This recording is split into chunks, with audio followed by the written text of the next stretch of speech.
The vast command center of the Danji mothership hummed with quiet efficiency.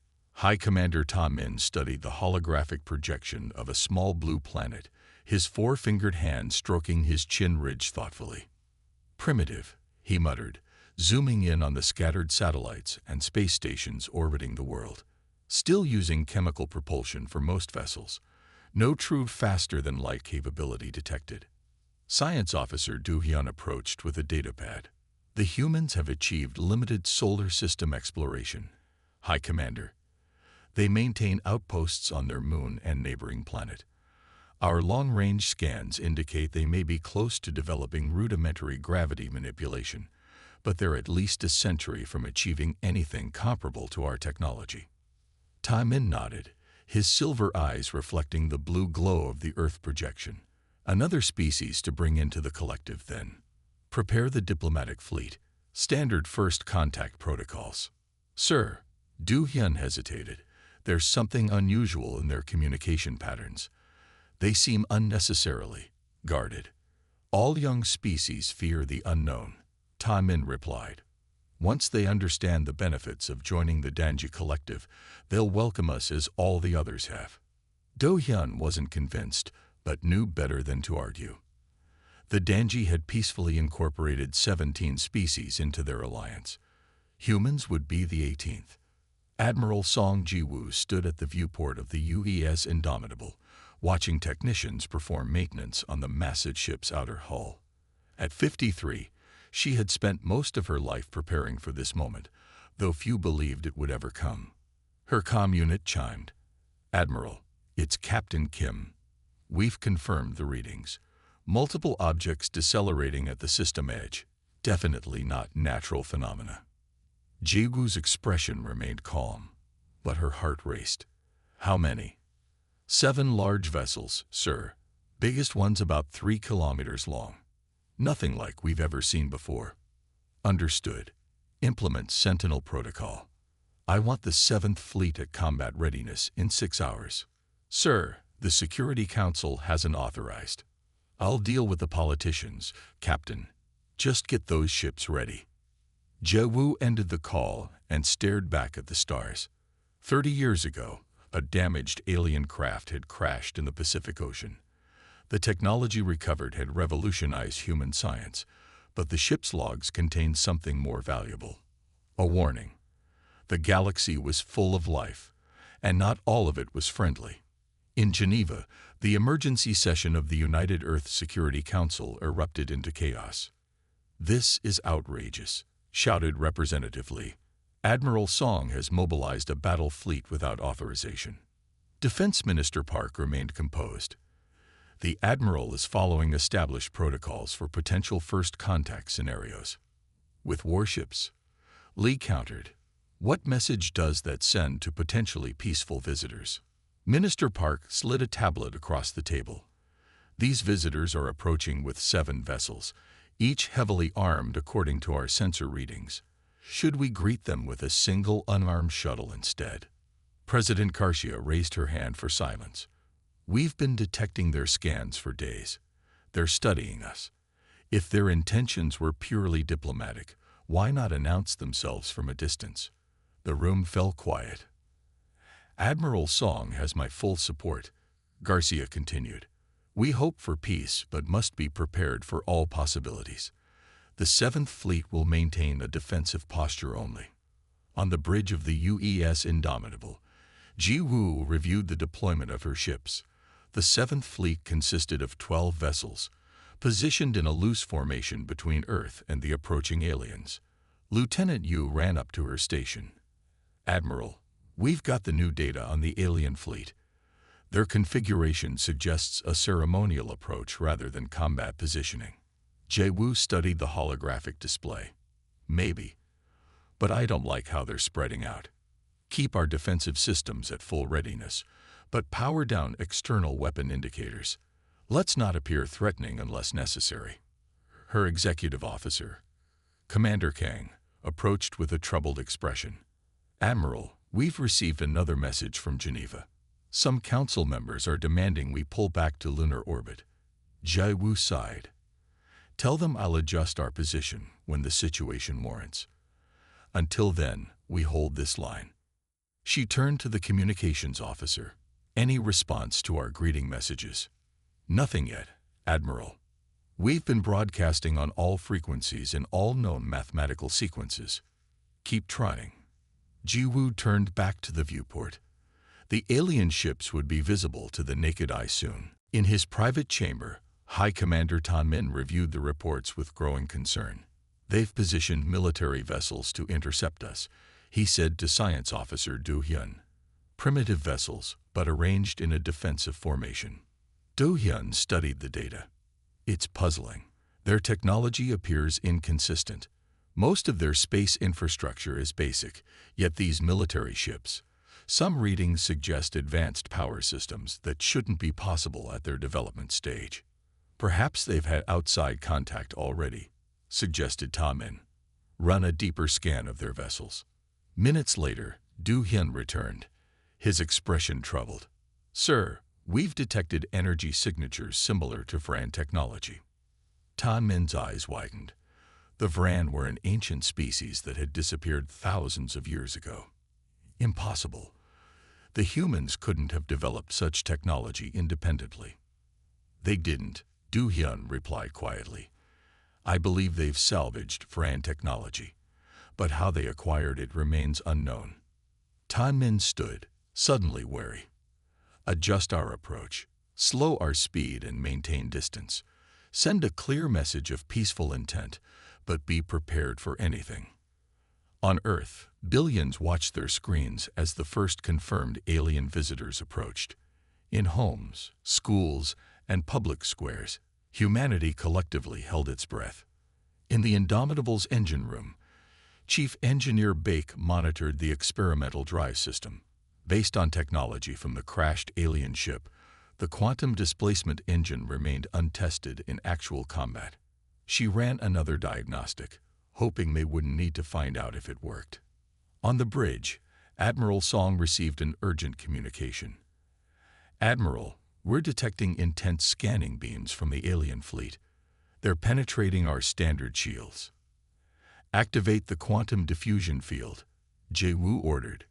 "Sir, that will reveal some of our advanced capabilities. Better than letting them see everything we have." Jiwoo watched as the tactical display changed, showing the diffusion field activating around each human vessel. On the Danji mothership, alarms sounded. "Our scans are being blocked," reported the sensor operator. "They've activated some kind of field technology that shouldn't be possible with their development level." High Commander Ta Min's posture stiffened. "So they do possess Vran technology. This changes everything." He turned to his communications officer. "Send a direct message, all frequencies. Make it clear we come in peace but expect honesty." Admiral Song watched as the alien message appeared on the main screen. First as symbols, then translated by the AI systems developed from the crashed ship's database. "Attention Earth vessels. We are the Danji Collective, peaceful explorers seeking diplomatic contact. Your technology suggests prior extraterrestrial interaction. Please explain." Jae-woo considered her response carefully. Revealing the crashed ship might suggest Earth had stolen technology. Hiding it might suggest deception. "Danji vessels, this is Admiral Song Ji-woo of the United Earth Defense Force. We welcome peaceful contact. Our technology is our own, developed through natural progress and innovation. We request you maintain your current position while we establish proper diplomatic channels." As she sent the message, Ji-woo nodded to Commander Kang, who quietly activated the final defense protocols. Throughout the fleet, secret weapon systems came online, hidden beneath the ship's outer hulls. The first meeting between humanity and the Danji Collective balanced on a knife's edge.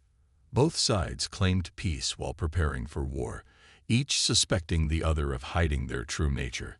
As the massive alien ships drew closer to the human formation, history itself held its breath, waiting to see which way the scales would tip. The massive Danji flagship, Eternal Harmony, glided forward, its sleek bronze hull catching the distant sunlight.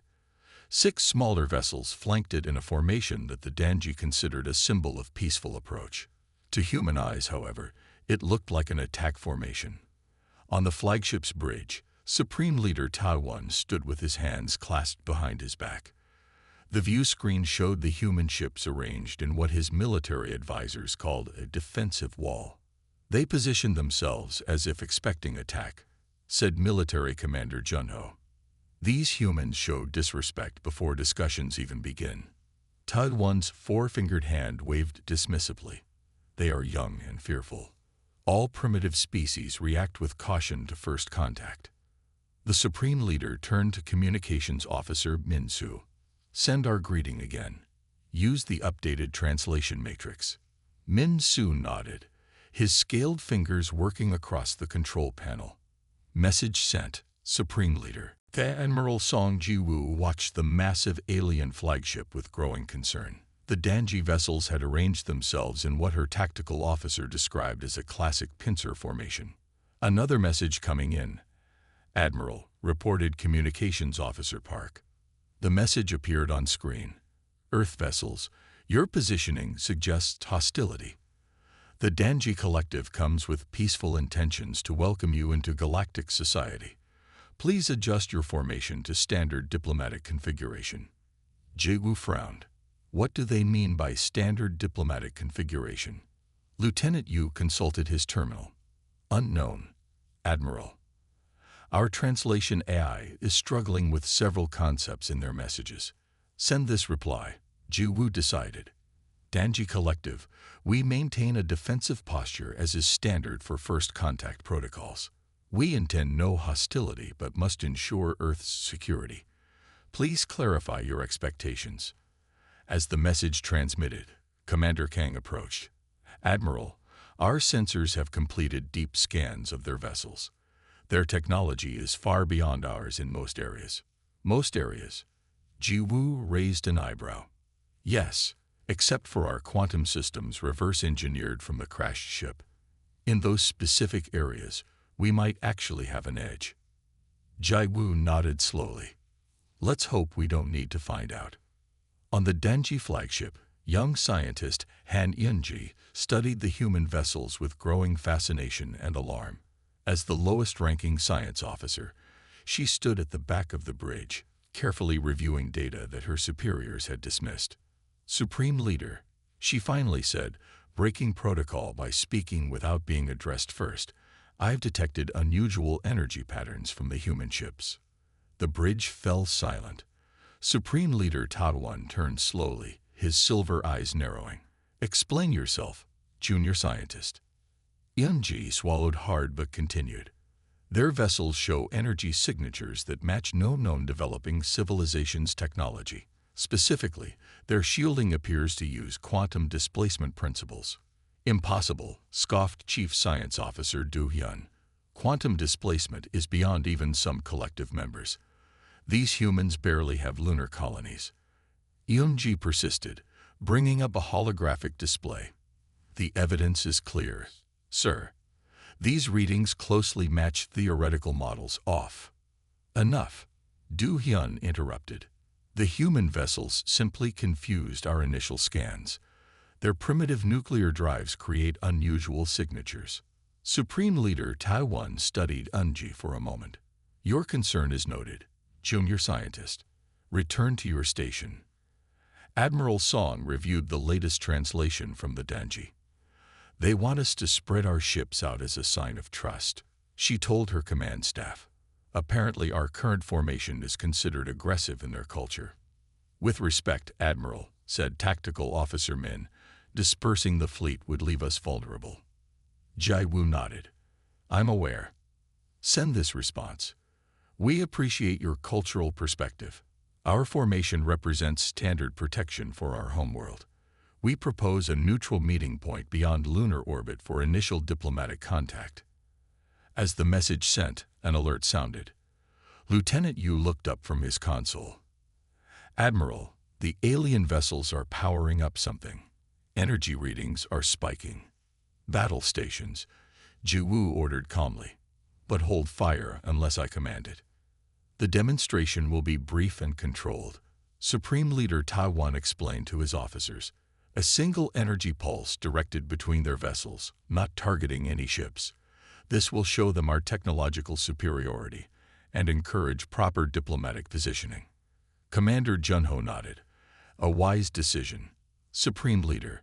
Primitive species respect displays of power. From her station, Yunji spoke up again. Supreme Leader, I strongly advise against this action. If my readings are correct, the humans may interpret this as. Junior Scientist. Du Hyun cut in sharply. You have already spoken out of turn once today. Do not make it a habit. Taiwan raised his hand. Let her speak. Imji straightened her posture. Thank you, Supreme Leader. I believe the humans may have encountered advanced technology before. Their response patterns don't match our historical first contact records. They're too organized, too prepared. This demonstration may be interpreted as hostile. Taiwan considered her words briefly. Your concern is noted. However, all 17 species we have welcomed to the collective responded positively to a demonstration of our capabilities. He turned to Commander Junho. Proceed. On the bridge of the Indomitable, alarms blared as sensors detected massive energy buildup from the alien flagship. They're charging weapons, shouted Lieutenant Yu. Admiral Song watched the tactical display, noting the energy patterns. Not targeting us directly, she observed. This may be a demonstration rather than an attack. Commander Kang wasn't convinced, or they're testing our defenses, seeing how we react. Jai Wu made her decision. Activate defensive systems that hold fire. Broadcast on all frequencies. Danji vessels, we detect weapons charging. Please explain your intentions immediately. Before the message could be sent, a brilliant purple beam erupted from the Danji flagship, cutting through space between two human destroyers. Gunji watched in horror as the demonstration beam created a far stronger reaction than intended. The space between the human vessels shimmered as their previously hidden shield systems activated, causing unexpected energy feedback. What's happening? Demanded Taiwan as alarms sounded throughout the bridge. The humans have deployed advanced defensive fields, reported Du Hyun, surprise evident in his voice. The energy pulse is creating a cascading reaction in local space-time. The beam intended as a simple demonstration had triggered a visible distortion as it interacted with the quantum shields of the human vessels. The display looked dramatic and threatening from both perspectives. Supreme Leader, Communications Officer Min Su called out, the humans are broadcasting a message. They believe we have fired upon them. That was no demonstration. Commander Kang insisted as the space between the destroyer Valiant and cruiser Dauntless continued to shimmer with purple energy. That was a weapons test, with us as the targets. Admiral Song studied the readings.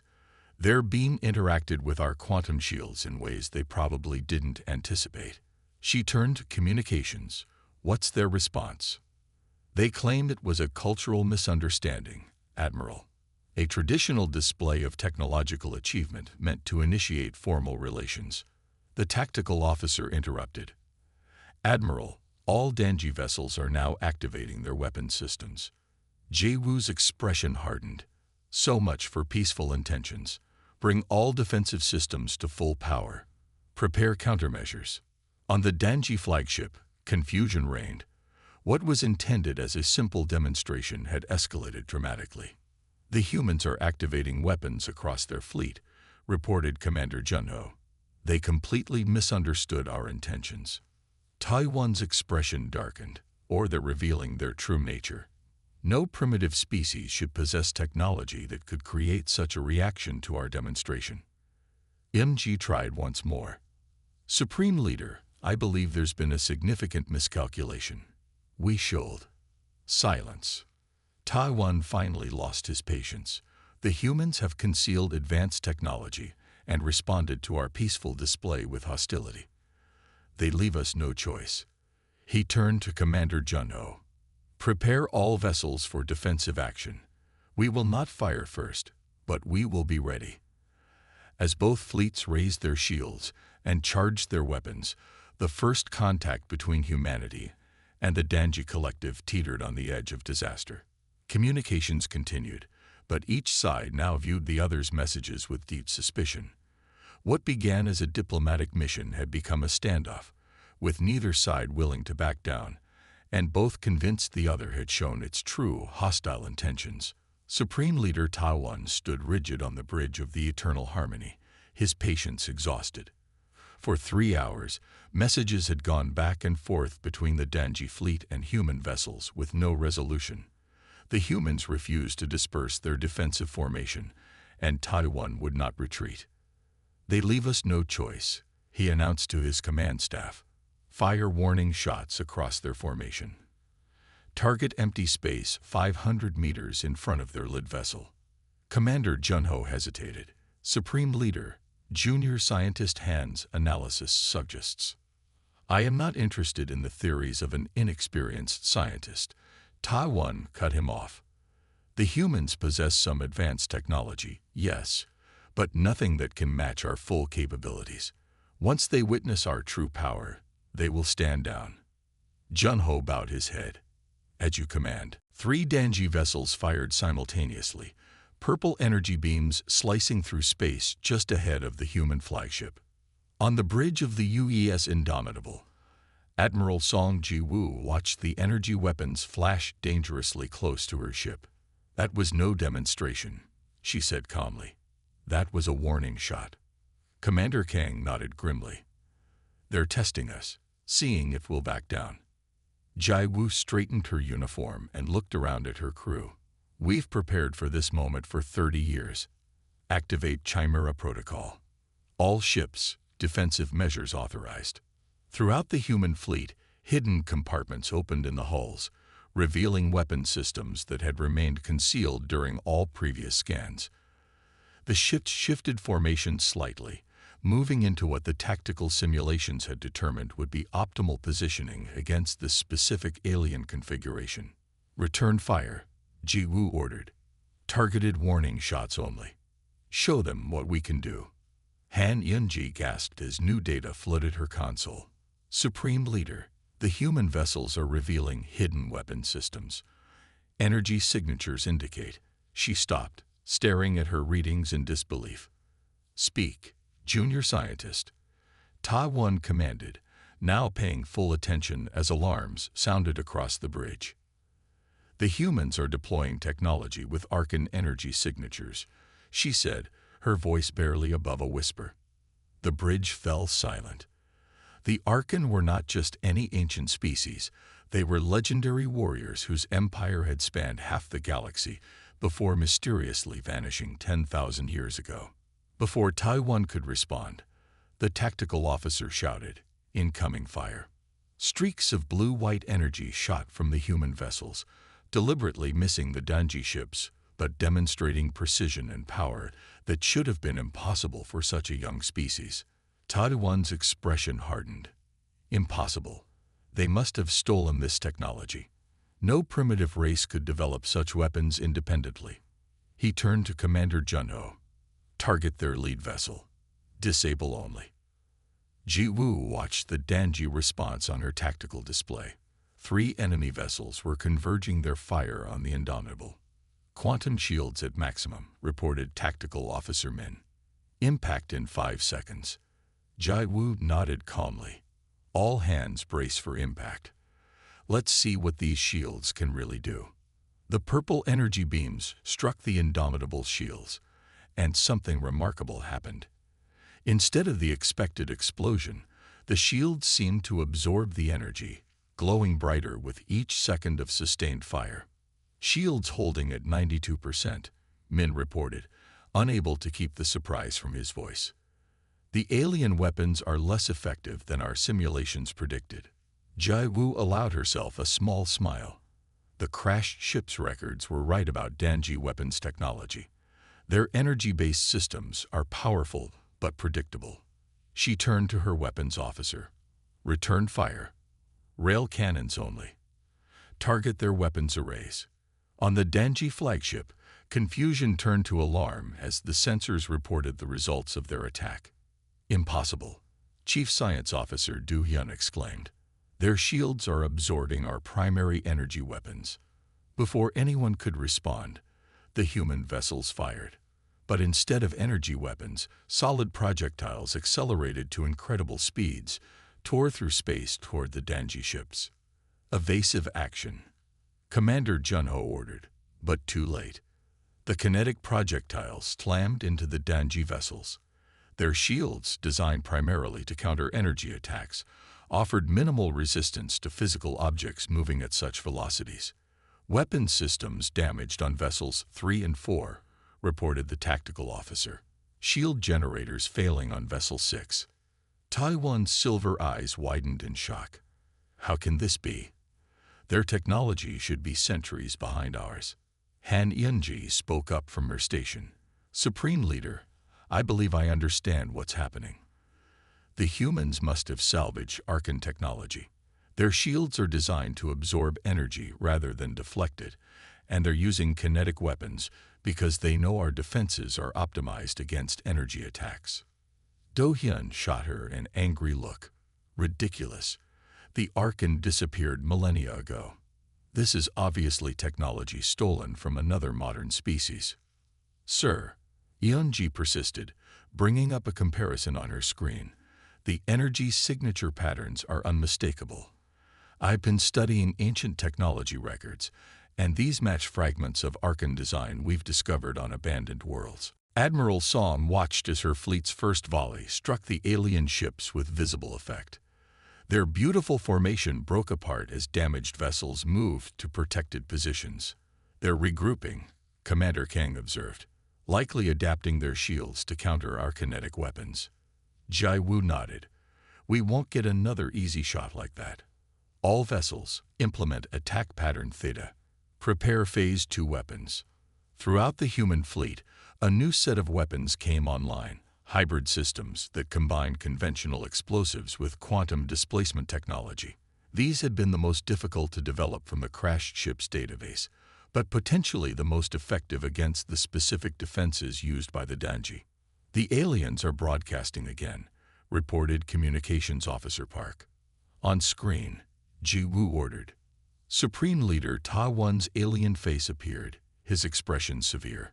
Human vessels, you have committed an act of war against the Danji Collective. Your use of stolen technology will not save you. Surrender now and explain how you acquired Arkan weapons or face destruction. Ji Woo's eyes narrowed. So that's what the crashed ship was. Arkan technology. She nodded to Park. Send this reply. We have not stolen anything. We developed these defenses ourselves. Stand down your vessels and withdraw from Earth space immediately. Taiwan listened to the human response with growing rage. Lies. No species develops Arkan-level technology independently in mere centuries of spaceflight. Han Yunji cleared her throat. Supreme Leader, respectfully, we don't know that for certain. The Arkan records we've recovered are incomplete. It's possible they had contact with Earth in the distant past. Or... Enough. Ta-Won slammed his fist down. These humans are dangerous. They possess technology they don't understand and refuse to acknowledge its origin. They cannot be trusted. He turned to Commander Junho. Full assault. Target their weapons and propulsion systems. Junho hesitated only briefly before relaying the order. The Danji fleet reorganized, their remaining ships forming a new attack pattern as they launched a coordinated barrage against the human vessels. They're coming in hard, reported Tactical Officer Min as the Danji fleet moved with surprising speed and precision. Multiple attack vectors. Jae-woo watched the tactical display, noting how quickly the aliens had adapted their strategy. They're good, she muttered. Very good. The first volley from the Danji fleet struck with far greater effect than before. They had recalibrated their weapons, combining energy beams with some kind of gravitational distortion that stressed the human shields. Shields at 63% and dropping, Min reported as the Indomitable shook violently. They've adapted their weapons to counter our defenses. Jae-woo gripped her command chair. Return fire. All weapons. Target their flagship. The human fleet responded with everything they had: rail cannons, quantum torpedoes, and energy weapons fired in a coordinated pattern designed to overwhelm the Danji defenses. Han Yunji worked frantically at her science station, analyzing the human attack patterns even as the Eternal Harmony shuddered under their assault. "Their tactical systems are remarkable," she told Du Hyun, who had finally begun to take her insights seriously. "They're not just using Arkan technology. They've adapted it in ways I've never seen before." Do Hyun nodded grimly. The Supreme Leader underestimated them. These humans fight like they've been preparing for this exact conflict for years. Across the bridge, damage reports flooded in. 2 smaller Danji vessels had suffered critical damage, and even the mighty flagship shields were failing under the coordinated human assault. "Continue the attack," Taiwan commanded, his voice rising as his confidence in easy victory evaporated. "All vessels, focus fire on their flagship. We will not be defeated by a primitive species." But as the battle continued to unfold, the unthinkable became increasingly clear. The supposedly superior Danji fleet was fighting for its survival against human ships that, by all logic, should have been hopelessly outmatched. Something had gone terribly wrong with what should have been a routine first contact mission, and now both sides were committed to a conflict neither had truly wanted. Smoke filled the bridge of the Eternal Harmony as Supreme Leader Taiwan surveyed the damage reports. 3 Danji vessels had been crippled, and his magnificent flagship had suffered significant damage to its propulsion systems. The battle had raged for nearly an hour, and the impossible was happening. The humans were winning. "Our predictive combat systems are failing," reported Commander Junho, his usual confidence shattered. "The humans keep changing tactics randomly. No pattern can be established." On the main view screen, the human vessels moved in strange, seemingly chaotic patterns. They would converge in tight formations, then suddenly scatter in different directions, only to regroup in entirely new configurations. The Danji combat computers, designed to identify patterns and predict enemy movements, were rendered nearly useless. "They fight like madmen," Taiwan muttered. "No logical species battles this way." Admiral Song Jiwoo stood calmly on her bridge despite the violent shaking as another Danji blast struck the indomitable shields. "Shields at 41%, reported Tactical Officer Min. 2 of our destroyers have taken heavy damage, but they're still operational." Jiwoo nodded. "Continue with random tactical pattern shifts. Don't let their computers predict our movements." She turned to her executive officer. "Commander Kang, is the Graviton Lance ready?" Kang checked his console. "Yes, Admiral. Power levels optimal. But we've never tested it in actual combat." "No time like the present," Jiwoo replied with grim determination. "Target the 3 Danji vessels clustered near their flagship. Fire when ready." Deep in the science section of the Eternal Harmony, Han Yunji worked frantically, ignoring the battle raging around her. While the senior officers focused on the fight, she had been digging through the ship's ancient records database, searching for anything that might explain the humans' unexpected capabilities. "There has to be a connection," she muttered, her fingers flying across the holographic interface. The ship shuddered again as another human attack struck home. Then she found it, buried in a classified historical archive that her junior status shouldn't have allowed her to access. But the emergency battle protocols had temporarily removed many security restrictions. "The Forerunners," she whispered, reading the ancient text with growing excitement and dread. According to the records, long before the Danji achieved spaceflight, another civilization had dominated the galaxy. Not the Arkan as she had first suspected, but an even older species called the Forerunners. They had vanished approximately 50,000 years ago, but before their disappearance, they had established outposts on promising worlds with emerging life. One image made Yunji gasp, a star chart showing suspected Forerunner monitoring stations. And there, clearly marked in the ancient data, was Earth's solar system. They weren't just monitoring, she realized as she read further. They were guiding evolution, creating inheritors. On the Indomitable's bridge, all eyes were fixed on the main view screen as the Graviton lance activated. The weapon had been the most challenging technology to reverse engineer from the crashed alien ship, requiring materials and manufacturing techniques that had pushed human science to its limits. A blue-white beam erupted from the underside of the Indomitable, seemingly thin and harmless at first.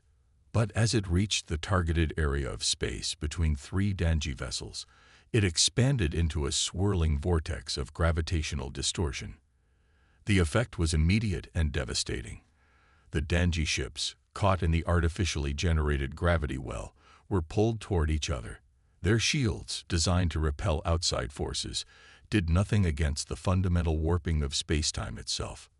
"It's working," Commander Kang said quietly as the enemy vessels collided, their hulls crumpling against each other. Jewu watched without celebration. "Prepare to fire again. Target their flagship's weapons arrays." Alarms blared throughout the eternal harmony as sensors detected the gravitational anomaly carrying apart three support vessels. "What is that weapon?" Ta-1 demanded, his voice rising with genuine fear for the first time. Chief Science Officer Du-hyun stared at his readings in disbelief. "They're manipulating gravity itself. This technology is beyond even our theoretical understanding." Tai-1's expression hardened as he made a terrible decision. These humans are too dangerous to be allowed into the galactic community. They possess technology they clearly don't fully understand and could destabilize the entire collective. He turned to Commander Junho. "Prepare our Sunfire cannon." Han Eun-ji made her decision in an instant. With the Supreme Leader committed to his disastrous course of action, she had only one option. Breaking every protocol of the Dangi Collective, she slipped away from the bridge and hurried to a secondary communication station. Using her science officer access codes, she bypassed the normal channels and established a direct link to the human flagship. She had studied enough of their language during the initial contact attempt to compose a basic message. Human vessels. Danger. Weapon targeting Earth. Weakness in Dangi shields. Fluctuating frequency of 12.7 terahertz. Strike aft section of flagship. Must hurry. On the Indomitable, Communications Officer Park stared at his console in confusion. "Admiral, we're receiving a transmission from the enemy flagship, but it's on an unusual frequency. It appears to be from a single individual, not their command structure." "Put it through," Ji-woo ordered. As the message played, the bridge crew exchanged shocked glances. "Could be a trap," Commander Kang suggested. Ji-woo considered this for a moment, then shook her head. "No time to debate. If they're charging a planet-killer weapon, we have to take the chance." She turned to Tactical Officer Min. "Adjust all weapons to 12.7 terahertz frequency. Target the aft section of their flagship. All vessels, fire everything we've got." Supreme Leader Ta-1 watched with satisfaction as the Sunfire cannon reached full power. In 30 seconds, it would fire a beam capable of penetrating Earth's crust, triggering catastrophic tectonic instability. "For the safety of the collective," he said solemnly. Suddenly, the tactical officer shouted, "Multiple incoming projectiles." They'd changed their weapons frequency. Before anyone could react, the human attack struck. Their weapons, now calibrated to the precise frequency that the Dangi shield cycled through during power circulation, passed through the defensive barriers as if they weren't there. The flagship shuddered violently as explosions tore through its aft section. Critical systems failed across the ship, and the power to the Sunfire cannon fluctuated dangerously.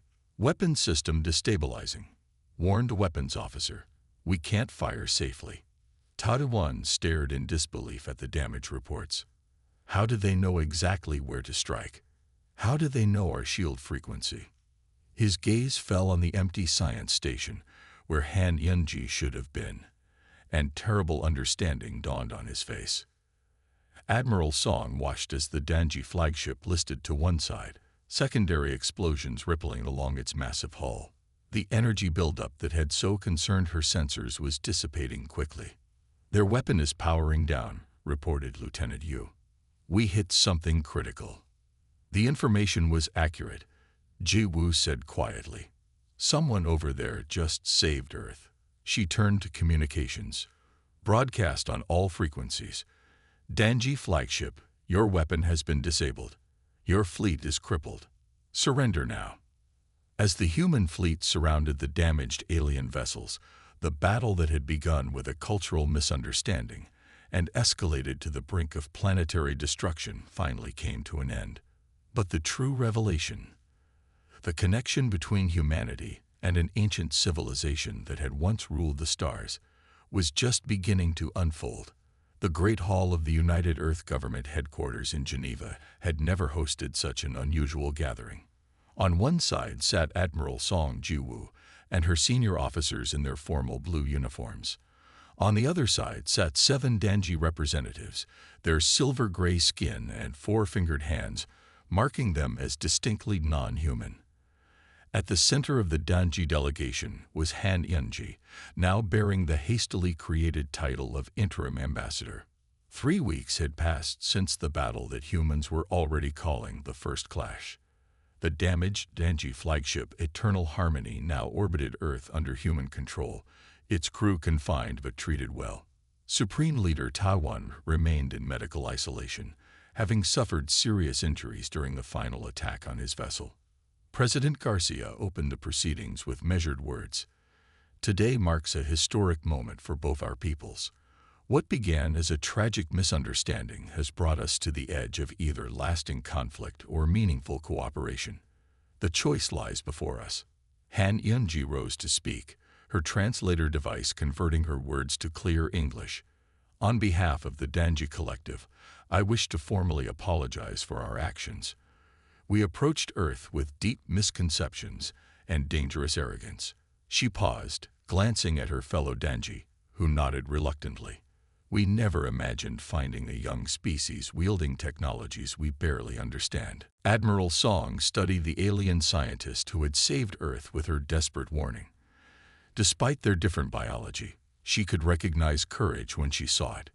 President Garcia nodded. We accept your apology, Ambassador Yunji. But moving forward requires honesty from both sides. She turned to Admiral Song. Admiral, please explain our own role in these events. Ji-woo stood, facing the Danji delegation directly. 30 years ago, an alien vessel crashed in our Pacific Ocean. It was not Danji, but what we now know was an Arkan scout ship, shot down in some ancient conflict and drifting in space for millennia before gravity pulled it to Earth. The Danji delegates murmured among themselves at this confirmation. The ship was damaged beyond repair, but its database remained partially intact. Ji-woo continued. What we found there alarmed us greatly. Records of interstellar wars, planetary devastation, and species conquest. We learned we were not alone in the universe, and that the universe could be very dangerous. Han Yunji nodded slowly. You prepared for war because that's what the Arkan records showed you. We prepared to defend ourselves, Ji-woo corrected. The 7th Fleet and its technologies were developed specifically based on what we learned about potential threats. We hoped for peaceful contact, but planned for the worst. One of the Danji military officers, Commander Junho, leaned forward. Your tactics were unexpected. No logical species should have been able to develop such effective countermeasures to our technology without prior experience. Ji-woo allowed herself a small smile. Humans have a long history of adapting quickly when threatened. Our greatest strength isn't our technology, but our creativity in using it. Later that day, Han Yunji walked with Admiral Song through the UEG Botanical Gardens. Despite the formal negotiations underway, both had agreed that a private conversation might help bridge the gap between their peoples. Your discovery about the Forerunners, Ji-woo said as they paused beside a flowering cherry tree. How certain are you? Yunji touched the pink blossoms gently, marveling at Earth's biodiversity. The evidence is compelling. The Forerunners were known to establish evolutionary guidance projects on promising worlds. Your species' unusual cognitive patterns and adaptive capabilities match their documented preferences. And what happened to these forerunners? Yunji's expression grew somber. Unknown. They simply vanished. Some believe they transcended physical form. Others think they fell victim to some catastrophic event. What matters is what they left behind, including, it seems, your species. Zhewu considered this. So humans aren't just some random primitive species, but potentially inheritors of an ancient legacy. Which explains how you adapted Arkan technology so effectively, Yunji added. The Arkan were enemies of the Forerunners, but their technologies shared certain fundamental principles. You may have an inherent intuitive understanding that other species lack. They walked in silence for a moment before Zhewu asked, "Why did you help us?" "You betrayed your own leader, your own people." Yunji's silver eyes met Zhewu's. "Because Supreme Leader Taiwan was wrong. Destroying your world would have been an unforgivable crime. The Danji Collective claims to value knowledge and peaceful expansion, but his actions contradicted everything we claim to stand for." She shook her head sadly. "I couldn't let billions die because of his wounded pride." 1 month later, the Treaty of Geneva was signed. Its terms acknowledged humanity as a sovereign power with control over the entire solar system. The Danji Collective agreed to share certain technologies and star charts in exchange for limited access to study human innovation patterns. Most significantly, the treaty recognized humans not as subjects to be incorporated into the collective, but as equals with their own seat at the galactic diplomatic table. In the Great Hall, now packed with representatives from every nation on Earth, Han Yunji and President Garcia signed the final document together. Supreme Leader Taiwan, recovered but stripped of his authority by the Danji Collective Council, watched from a side chamber, his face unreadable. Admiral Song stood at attention nearby, her expression professional but her thoughts troubled. The crashed Arkan ship had shown humans a dangerous universe. The battle with the Danji had proven those dangers real. What other threats might be waiting among the stars? 6 months later, the observation deck of the newly commissioned UES Concordia offered a spectacular view of Earth below. Admiral Song, now promoted to Fleet Admiral, stood alongside Han Yunji, watching as a Danji diplomatic vessel prepared to depart. "The news has spread quickly," Yunji said. 3 more civilizations have requested direct contact with Earth." Zhewu nodded. "We've received their signals. All very polite, all very cautious. Can you blame them? A supposedly primitive species defeated the Danji Collective's finest fleet. The galaxy is reassessing humanity's place in the cosmic order." A lieutenant approached with a datapad. "Admiral, we've decoded more of the Arkan database. You wanted to be notified immediately of any mention of the Forerunners." Zhewu reviewed the information, her expression growing serious. According to this, the Forerunners had enemies, powerful ones. Yunji moved closer, reading over her shoulder. "The Void Hunters. I've seen references to them in our oldest records. They were said to destroy any civilization that grew too quickly or developed certain technologies. And according to this," Zhewu continued, "they had a particular hatred for Forerunner project worlds." The two looked at each other, then back to Earth glowing blue and green below them. The planet seemed suddenly very small against the vast darkness of space. "If these Void Hunters still exist," Yunji said quietly, "your world may face greater dangers than my people ever presented." Zhewu's expression hardened with determination. "Then we'll need to be ready. The Danji underestimated humanity. That was their mistake." She turned to face her alien friend. "If these Void Hunters come, they won't find an easy target. They'll find the inheritors of the Forerunners, standing with our new allies."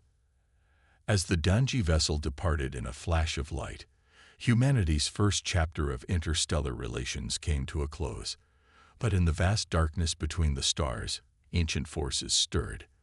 The sudden emergence of Forerunner technology on a backwater world had not gone unnoticed. Earth's victory against the Danji wasn't an end, but a beginning, the first test of a species destined for either greatness or extinction. The descendants of the Forerunners had announced their presence to the galaxy, and the galaxy would never be the same.